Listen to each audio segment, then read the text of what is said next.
Men are the prize, the podcast. It's Harvey. It's your host. How you doing this week? I hope you're having a great day, great week, great month. I hope your journey is it's going the way you wanted. I hope you're succeeding in everything that you are looking to do. Another great guest, and I'm really excited about this one. I reached out and a brother responded, made me super happy to talk to this man. This is Brandon Frame. Good afternoon, good evening. How are you today, sir?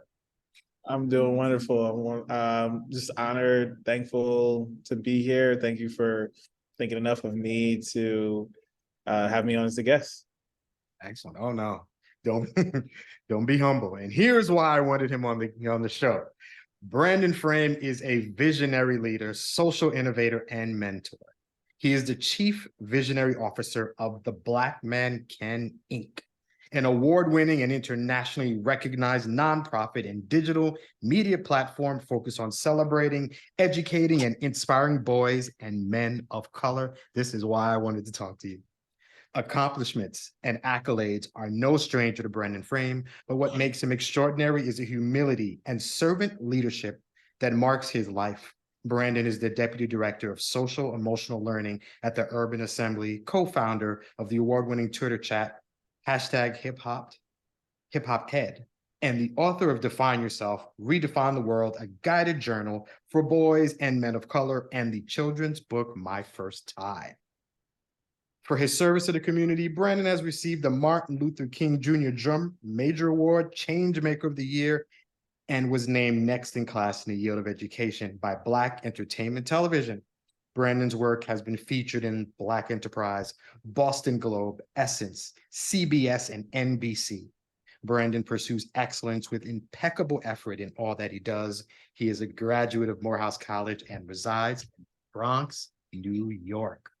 I love a good bio. I love propping up and just telling the world about success for our Black man. So it makes me happy to read a good bio. And clearly you've done a lot. So again, thank you for your time. I want to start with this. The reason I wanted you on, and I mentioned this before we started recording, is because I want Black men to see successful Black men being open and talking about themselves, about their successes, their failures, their mental health, everything that they're going through. So if you could give us a little bit, because you mentioned that we've all experienced issues with our mental health and such. Tell us about an mental health challenge or anything that you're going through or that you went through in the past that you think, first thing you think of when you think about your mental health. Yeah, I think the biggest one that I would say is actually I would categorize it as a mental health challenge is imposter syndrome. I would say that that's a mental health challenge. And so I have had to navigate being a Black man in this world and questioning if I'm good enough, questioning if I belong, and things that imposter syndrome can lead to anxiety. It can lead to depression, and a host of other different mental health challenges. And so I think sometimes at the core of that is imposter syndrome. So I would say that that's something that I've had to navigate. And I think it rears its head from time to time in various capacities, but I've worked really hard on my social emotional skill development so that I can navigate the mental health challenges that I face as a Black man in the world. Okay. So hearing your bio, does that do a little something? Is that a little bit of a jab? Is it a trigger to kind of hear somebody reading your accolades? It is. Every time they read the bio, like sometimes I feel like, oh, that makes it like I gotta live up to it sounds really nice. And so now I gotta live up to what you've just shared, right?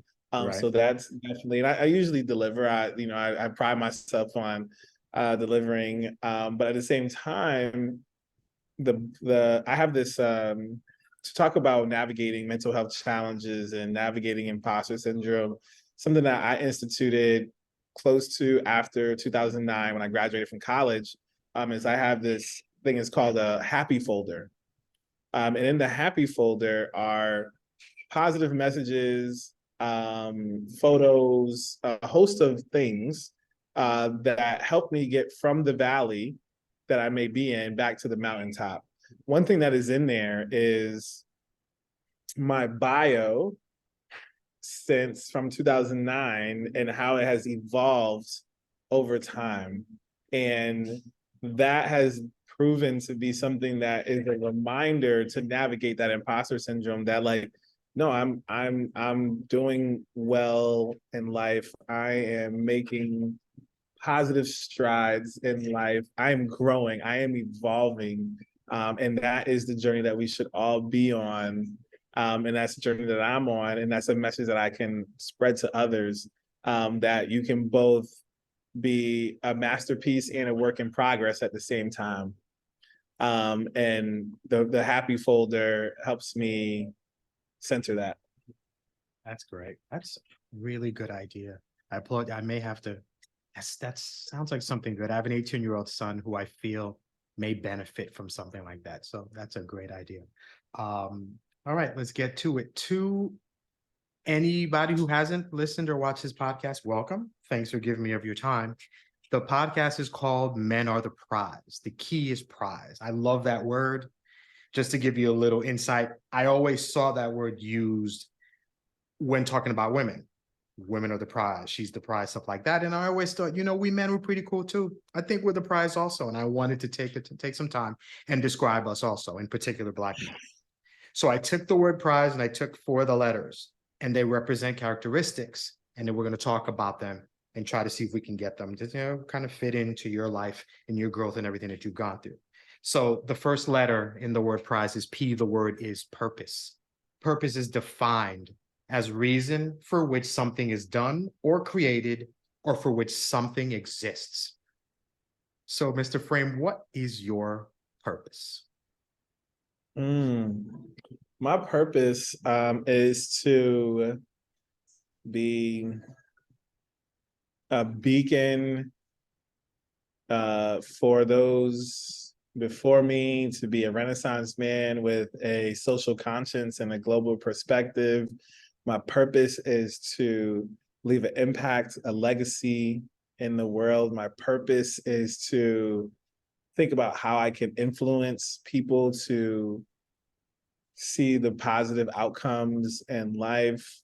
My purpose is to be so reminded of Martin and Malcolm, yet so inspired to sketch my own path. I like that. Do you remember, and we can't be exact because it's kind of hard to expect that. Do you remember the moment where you were like, this is exactly what I'm supposed to do? Is this something that has grown? I'm supposed to do this, and you added more? Or is there a moment where you're like, this is what I'm supposed to be doing? I think I have that moment now. What I would say that guides me there is that one of the quotes or phrases that I live by is, once you make an observation, you have an obligation. And so if you, in terms of everything that I've created, anything that I've done, the work that I do, I make an observation, therefore I have an obligation. And so I follow through on that because I've made this observation. And so that's how I always know that I'm doing exactly what I'm supposed to do, because what I'm doing is an idea or a vision or a thought that was seeded inside of me by God. And God places the people around me, the tools around me, so that I can manifest it into reality. So therefore, I am just a vessel for what He wants to happen in the world. Okay. Well, then let me ask you, what did you observe?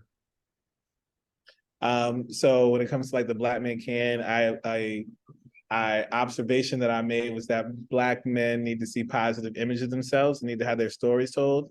So therefore, I had an obligation to create it. When I was in undergrad, even I was a business major in college. And so I was like, man, I'm gonna go out corporate America, climb the corporate ladder, CEO, all that. And not to say that I'm not necessarily on that track, but I took a different path. But an observation I made was that I had an internship and I was like, I don't want to live a life of looking at spreadsheets and coming up with like why data this and that. And that was an observation I made. So I had an obligation to follow through on it. So I took that and decided to go into education, youth development, and climb a ladder that way, and to create impact, and to move my career forward. So those are just like two examples. The children's book, my first time, I made an observation that I needed a positive book that centered a Black male character and his dad. And I teach boys how to tie ties. So my first tie comes to be because I now have an obligation to do it. So everything centers from that thought of, once I make an observation, I have an obligation, because ideas are spiritual children seed in the side of us by God so that we can carry it out. Okay. Growing up, did you have somebody such as yourself, an impactful person, somebody making change, somebody driven to succeed or to do something? Did you have that person growing up? I was fortunate to the first early years of my life. I had my grandfather. He played a vital role in my development.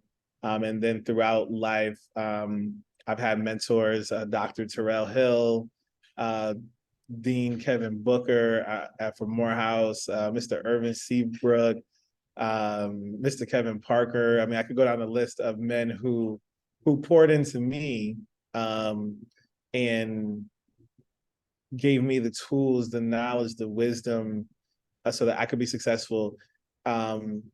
Many of these men I would consider mentors, and what they did for me is what I try to do for others, which is, if it took them 20 steps to accomplish a task or to be successful, it should take me 10.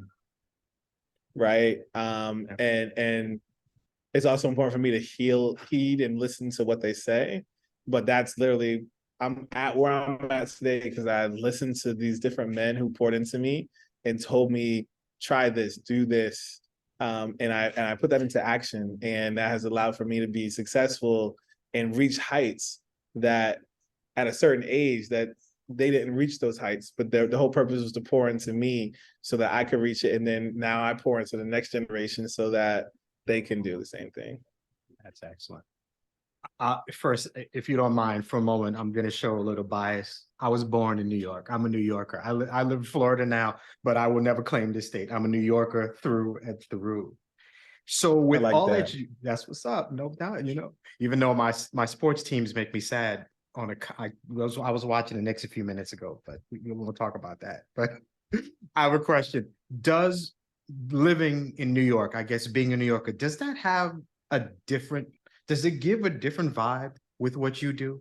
I don't know, it may sound like a weird question, but I feel like as a New Yorker, I come across a bit different. So, well, one, I would be remiss if I didn't say that I'm originally from Connecticut. I rep Connecticut. Okay, that's all right. It's okay. Windsor, Hartford, but I live in the Bronx. Okay. I've been here for almost 5 years. I was named New Yorker of the Week at one point, so therefore I feel like I could claim New York a little bit. Definitely Okay. claim the Bronx strong. What has been great about living in New York is like the notion that if you can do it here, you can do it anywhere is real, right? Like there's nothing so big, there's nothing so fast. The nature of the city, the moment you walk outside is go time, right? And that gives you a different type of hustle. It gives you a different type of way of looking at things, that will aid you no matter what community you ultimately move to, whatever industry you go into. There's something that builds up in you that, it's like, even when you go to the airport, when you step off in LaGuardia or Kennedy, you're like, yo, the energy just different. Like the moment you get off and so, I love that I've had the opportunity to live here, to further my career here, and do it in ways that, like, when I do go places and like, this is some of the work that I do, but we've done it in New York City. They're like, I mean, that means you could do it anywhere, and it's so real. Like it's you hear about it, but until you get here and you accomplish some stuff here, like, man, put me anywhere. I got you. I got this. It's not a problem. I hear you. I feel like the state or the city in particular well, it gives you the opportunity to kind of pick up a certain swagger because New York, just the name, we're the biggest city, the best city in the world. And literally, if you can do it there, everything else is kind of just beans. You can handle wherever you may be. So thanks for answering that. The next letter in the word prize is R. The word is resilience, the capacity to recover quickly from difficulties, toughness. So can you think of a situation, something that's happened to you, where through that happening, you discovered a resilience you didn't know that you had? I hope that I answer this and to answer the question, but how I want to answer it, and if I don't answer it, please let me know. But what I would say is, if you, because I was literally having this conversation, so that's why I want to answer it this way. Where I'm at in life right now, you could say it's like a fairy tale for a Black man, right? And from where I started, right? I come from a working class, lower working class home. I know what it is to be. There was a period of like growing up where we're fully on government assistance, right? The government paid for everything, rent, groceries, they paid for the whole nine, everything, Right. and like going even where my family is now, from welfare to well off, right? And so as a Black man and being the oldest and growing up in that environment, living in Hartford, navigating poverty, and then to be a senior level executive at the company that I work at, to be a founder of my own nonprofit that has almost 1 million followers and generates revenue, and we have an e-commerce business, just all these things. Like, if you go and you're like, okay, here's the person and here's where they started, that those two things wouldn't necessarily sync up. But I've been able to have resilience to navigate the constraints, and a lot of different people have poured into me, as I've already mentioned, and including my mom and my grandmother, because I know we were just talking about the men who have poured into me. And so that's why when I think about this question, like, I've just displayed resilience just as a Black man in America, and that has allowed for me to be successful now. And now my whole thing is like, how do I make that happen for others, right? So like, as a senior executive, I remember being an undergrad, and you go to the panel discussions and you hear the speakers, senior vice president, managing director, senior director, and they have these really dope jobs, they're doing really dope work, and you're sitting there at like 18, 19, like, I want to do that, but you don't really have know-how, right? What's the pipeline for us, right? What's the talent development, the skill development look like to get there? And so when I think about where I'm at now, I'm like, man, I want to make sure that there's so many more brothers behind me that have that same opportunity, to develop the skills to be able to lead. And I'm so fortunate to have overcome the poverty, overcome not meeting my dad till I was 18, navigating being a young professional, learning how to be an adult, right? Like, as much, I don't have any children. I'm not sure if you do. Right. So no matter what, I would say, no matter what you do as a parent, you can't, let's say, whether it starts at 18 when you finish high school, or like 21 when you finish like college, and then like, okay, you got to go out and like get a job, have a social life, pay the bills. Like, there's not much that you can even really do to prepare a child to just navigate it. You could tell them like all these things, you got to be ready for this, but until they do it, and like that in itself is just resilience that you build up between that 20. I think about 21 to 25, try to figure out like, okay, I want to party, I want to travel, I got to go to work every day, I got to pay these bills. That's resilience. That in itself is like, to learn how to do that, right? Like, I think about growing up, and my mom would always say, one day when you got to pay for it, you're gonna turn off them lights. I think every parent has said that, and guess what? Then the child gets their own place, the lights be off. Yep. But growing up, you never turned the lights off. You never did that. You know what I'm saying? Like, it's so funny, right? Like, I'll never be like my parents, and you do all the things your parents did. Oh, no You know, doubt. but that's No what doubt. it is being an adult, Yeah. and you develop along the way lots of resilience. So hopefully, I gave a good response to that. That answered the question.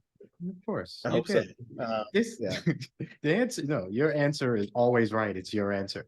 I will say the one that you gave an answer that I haven't gotten, and that I mean the definition is to recover quickly from difficulties. So you're in one state and then something happens to you. And one thing I think hearing you say this, I feel like a lot of men, and I'll say some white men, a lot of them deal with life and then something bad happens or something difficult happens, something challenging happens. But I think for the first time hearing from you, and it just kind of clicked with me, being a Black man and living is the difficulty. Just being here and being successful and being alive is the difficulty. So resilience can be making it day to day and not letting all the stuff that can happen to us take us down, and not let the fact that we can be afraid to walk without law enforcement coming after us, or to be seen as, a criminal by people looking at us. Just living is the difficulty. So I think obviously Black men, we have to be stronger because we have a lot more to deal with day to day. But your answer is great. It brought something else to me, so I appreciate it. I would like to ask, and if you're okay with answering, that's fine. But so you mentioned not meeting your dad till you're 18. How did that affect creating the Black Man Can? Is there a part of that, of him meeting him so late? Because I would imagine, and I don't know, maybe I would have a bit of, I'd be maybe a little bitter, a little upset because of, for whatever reason, meeting him so late. So I may have a bad idea of Black men or something, especially if the father's the one that you meet so late.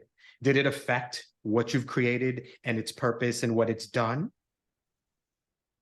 I wouldn't say it's a fact. I would say that it played a role in actually things create like maybe there's so many things that I wish I had growing up, and then but then things that I've been able to build or do are maybe because of the journey that I'm supposed to be on. Like, this is my testimony, and in a weird way, it's like maybe this is what that the entire piece of not having that and multiple other things is like that's the testimony I'm supposed to tell, right? Those are my ordered steps, and it's something that I think about, right? Because if you lean on your own understanding, which we're not supposed to do, but when you do, you be like, nah, that doesn't make sense. Like, why would you make sure that I don't have it, but this person does, right? But when you just allow it to leave it to him and these are order steps, but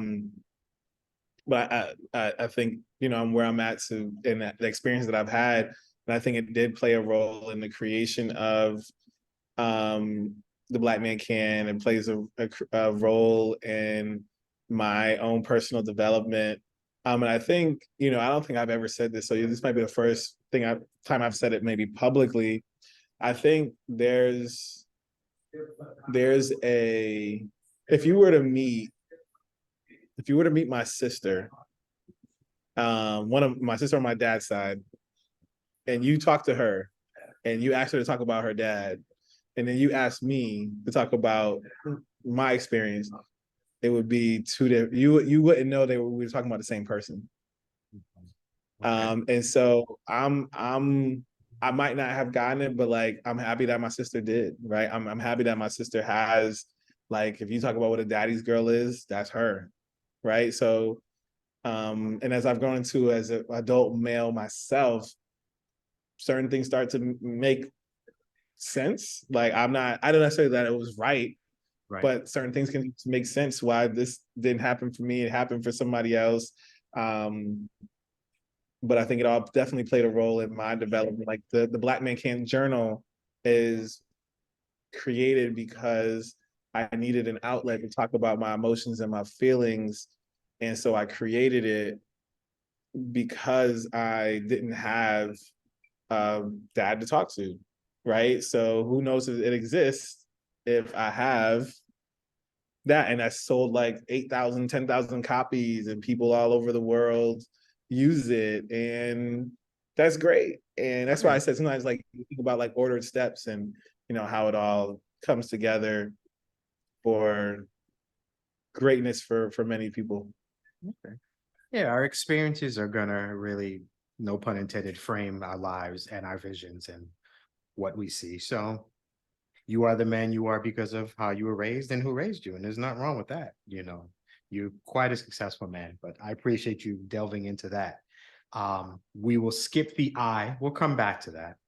The next letter in the word prize is Z. The word is zeal. I love this word.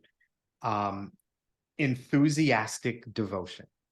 So it's easy because I can just say, significant other, blah, blah, blah. So I'm going to attempt to see if we can veer off course a little bit. Taking family away and maybe the work that you do, putting that aside, what are you enthusiastically devoted to? I mean, that's a wonderful question. Um, I feel like you said take away what?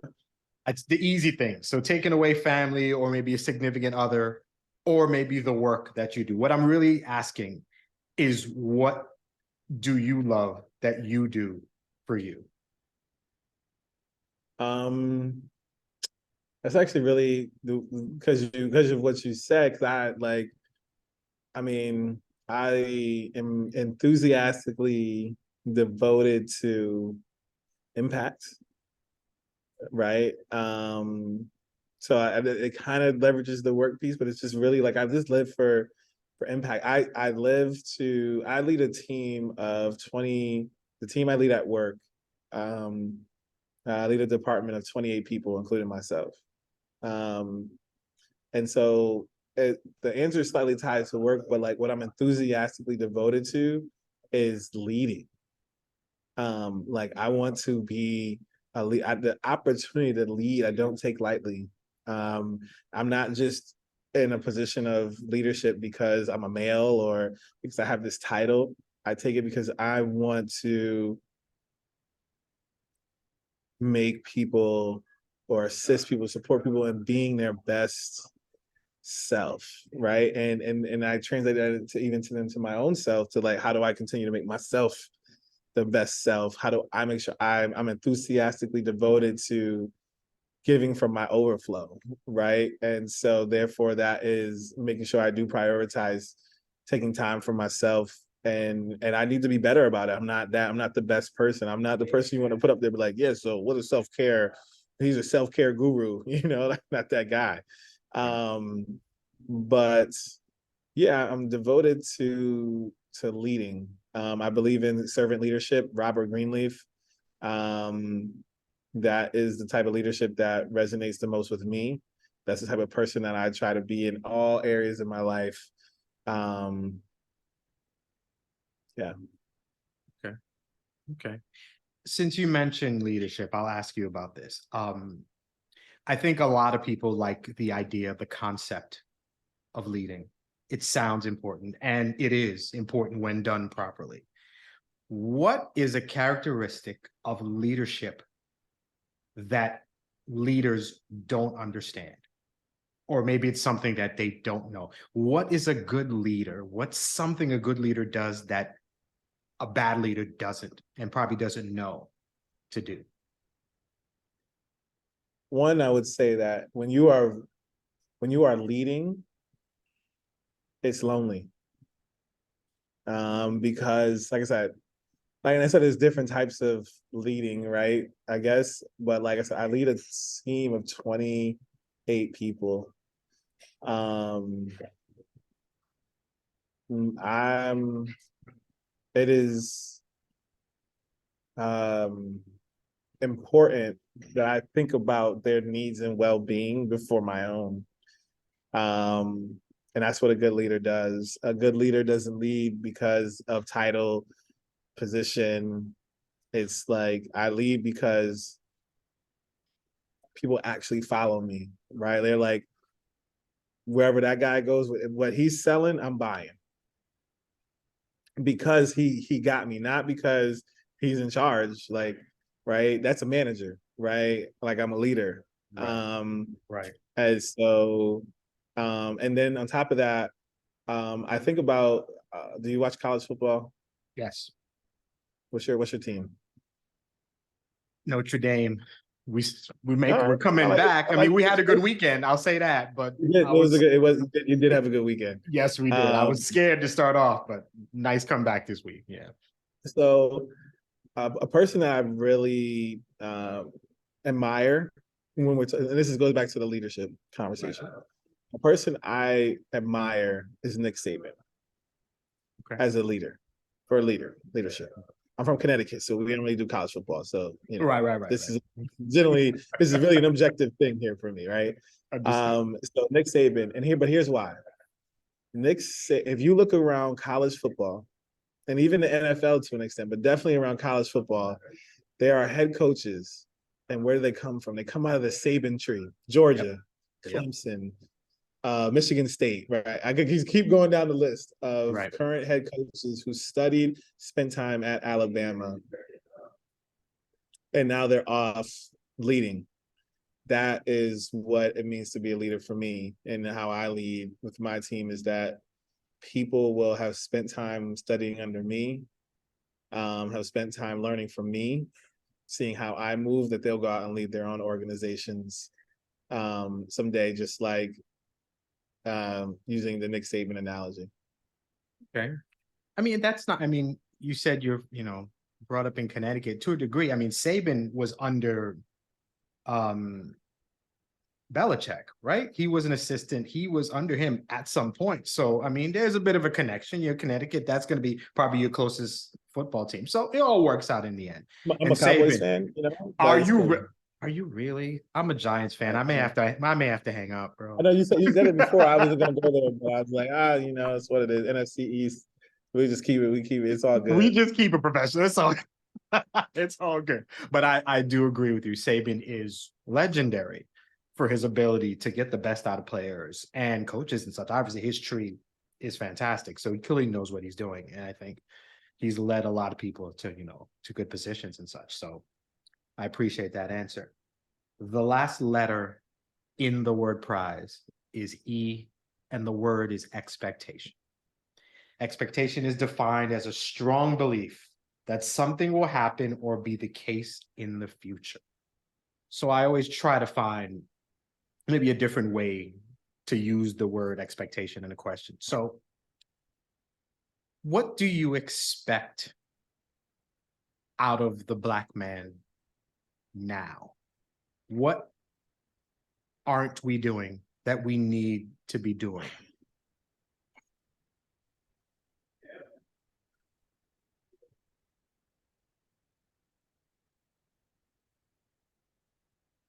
I think that as Black men, we need to definitely be intentional about developing our social emotional learning skills.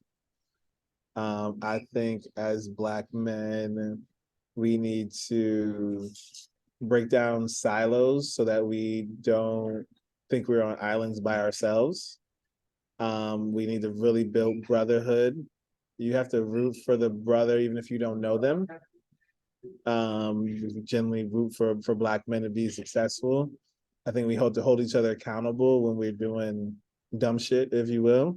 Right? When you see it, you got to call it out. You got to tell a brother about himself.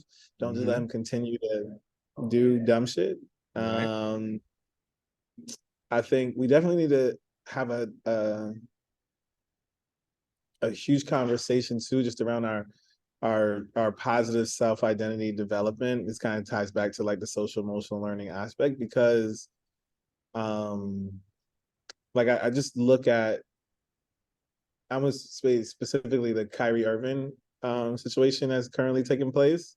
Right. And there's a lot there, but there's one thing I would say that I've taken away, which is really eye-opening to me, is that it's so obvious to me that our Black men do not get the opportunity to develop or learn about who they are, where they come from.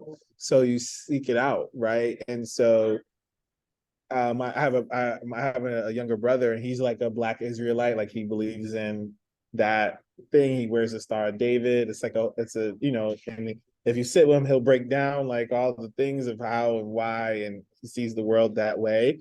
And Okay. so, but that's also part of like I'm trying to find a sense of who I am. I'm trying to make sense of who I am, how live in this world. How do I, you know?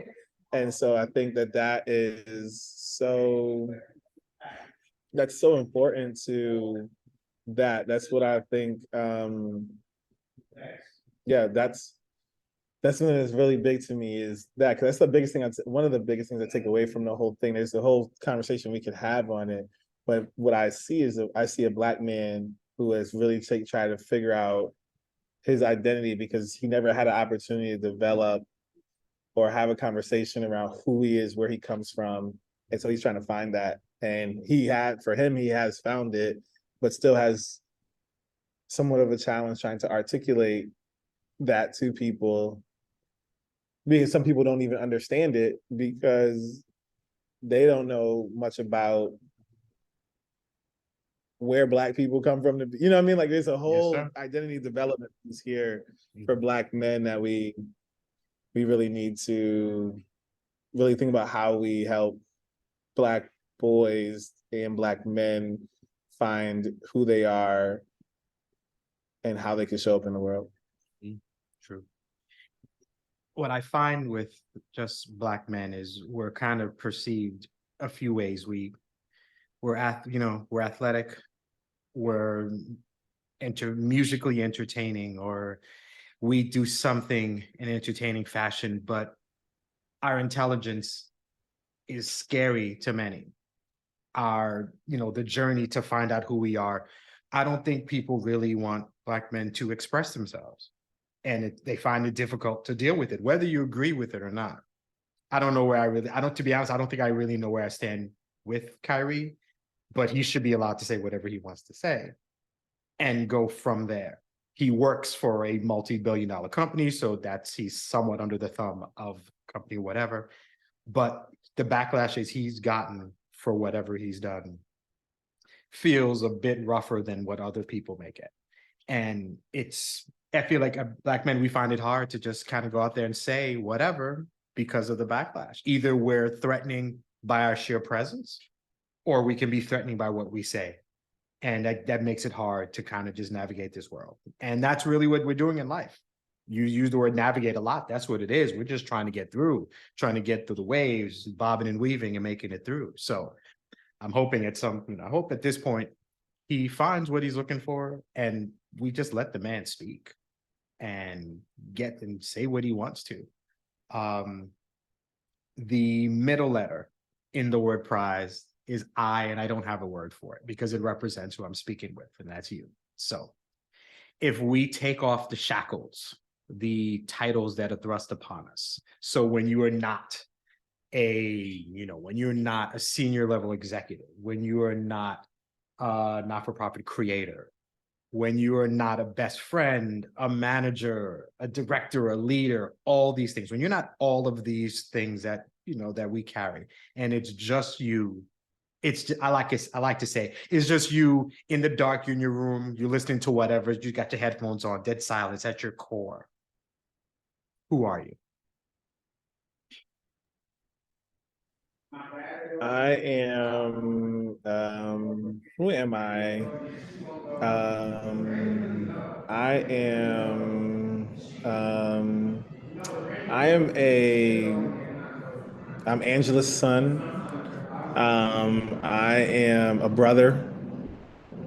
One day I will be a husband and a father.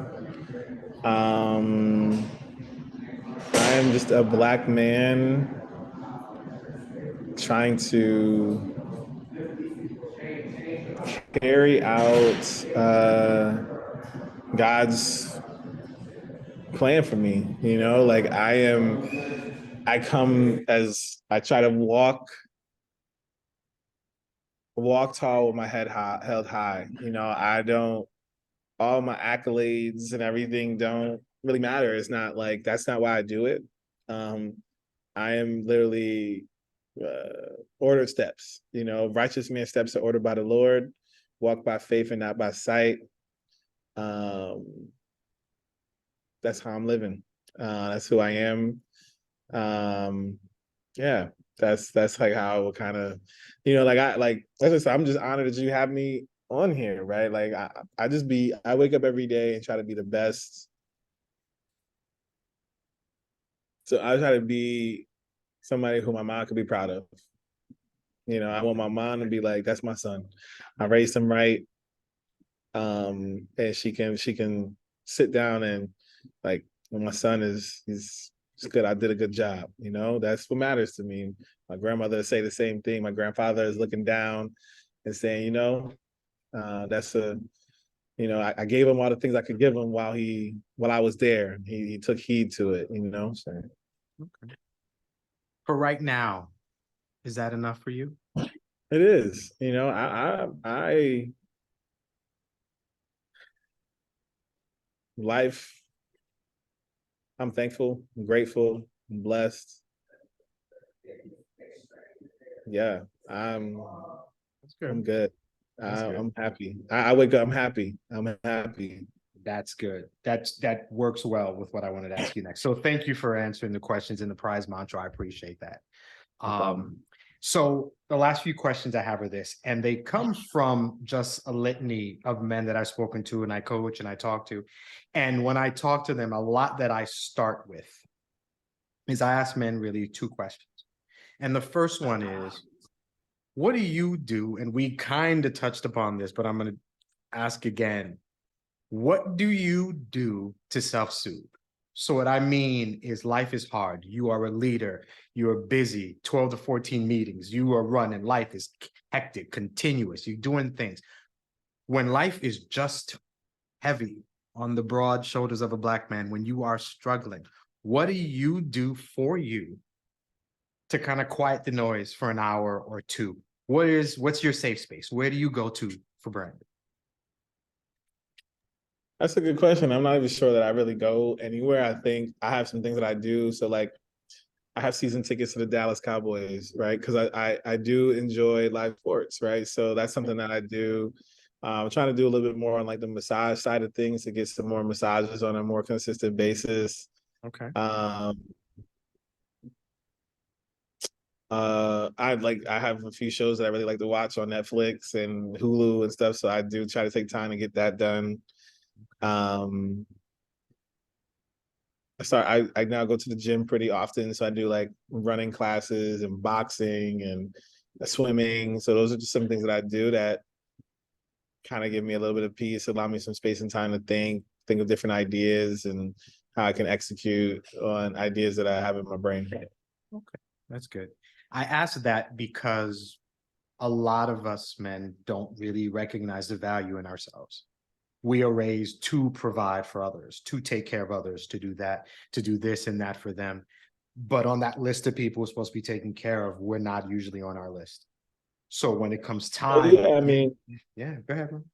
If we're being honest, like, men, I think it was Chris Rock who said this first, but men aren't loved unconditionally. Right. So and that's something I've come to terms with. Like even the idea of wanting to have a family and get married, like I'm not gonna have that unless I do, right? It doesn't just pop up. It just doesn't just come. It's just not gonna be available. Like, even a woman saying that I love you comes off condition, like children, women, and pets. I love unconditionally. Like just, hey, listen, just cause you here, you exist. If I'm not providing, if I'm not making you feel special, if I'm not doing the things that I need to do, then it's like, well, why I'm gonna go somewhere else to get that, So I think it's hard for as a man to think about it of all the things for yourself because even to get anything in return is based off condition. Yes, sir. And the people, everybody else around you gets it.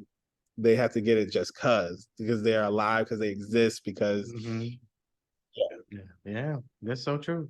I'm thinking, hearing you saying that, and I've heard that line tons of times, and I think men, we hear it, and it's true. And to me, I'm really just hearing you say that. I'm like, men, to get that relationship, I have to, like you said, I have to do something. While it feels like for women to get that relationship, I just have to be.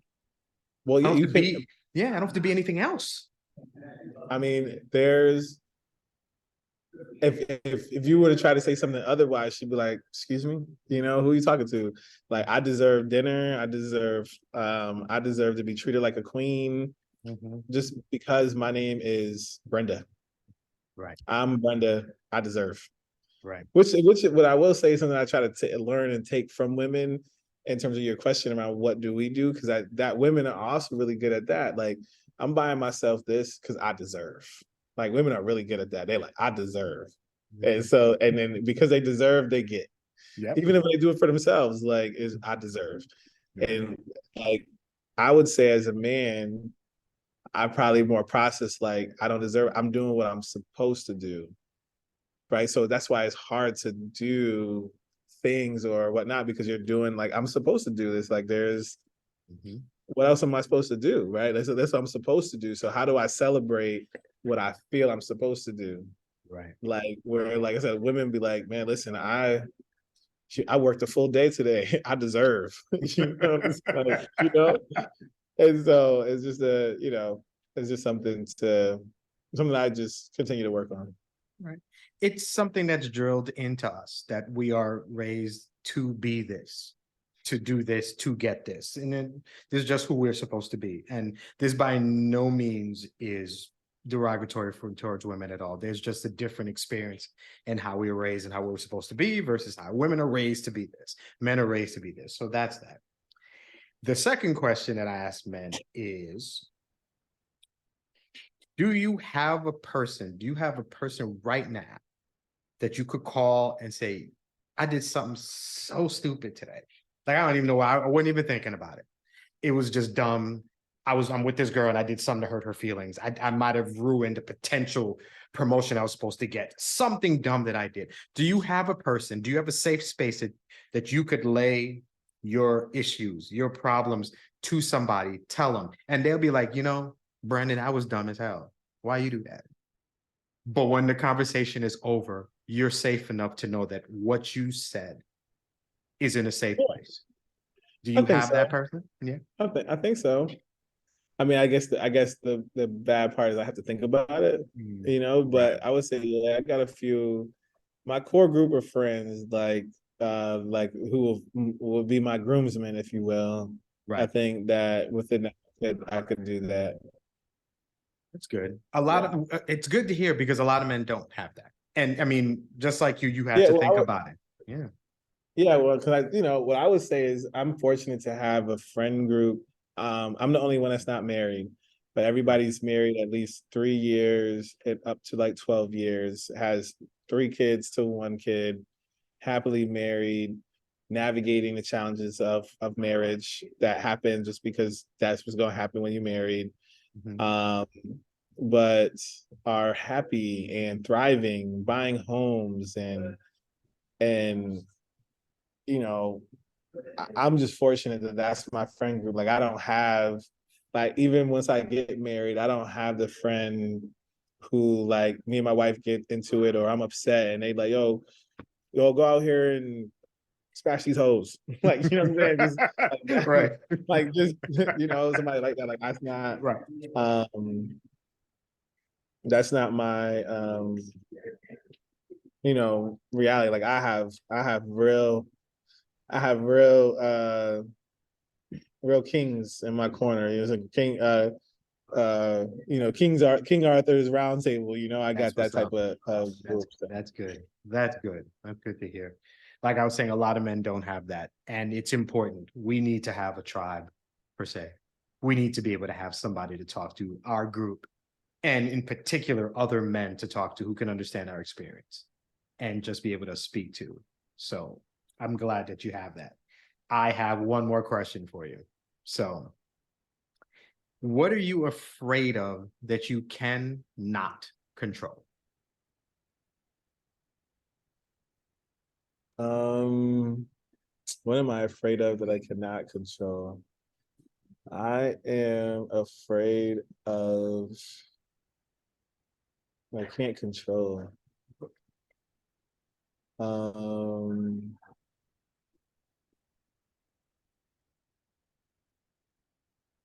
wow.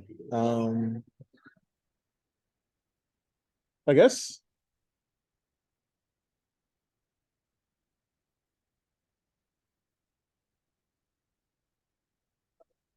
reciprocity. And when it comes to love, right? Like you can't control that. Like you can be like, yo, I'm going hard, I'm putting on my effort, I'm giving my all to somebody, and you can't control if they're gonna give you reciprocity back.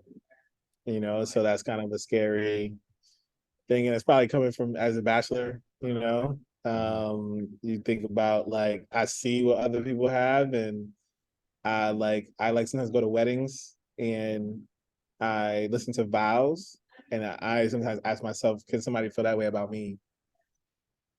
But you can't control that, if you will, right? So like I just listen to vows, like listen to my guys, they do their vows, cool. But I listen to what that woman says about that man, and I'm like, yo, I wonder if a woman can feel that way about me. Right. I mean, we kind of started our conversation about imposter bias. Is that bias, does it reflect even as you just being a Black man, aside from all that you've done? Are you at the point where you're like, can somebody just love me for me? Am I valuable enough? Am I worthy Yeah, of that? I think it is like if I consider myself a king, right? Um, and not even necessarily like on a patriarchal, misogynistic way. Just like I'm a king, I'm on my throne and I'm leading, right? Right. Mhm. Capable, competent leader, right? Um, but when somebody sees the cracks in the crown and the dents in the armor, will they is that okay? Is that and I love you the same. I love you in spite of.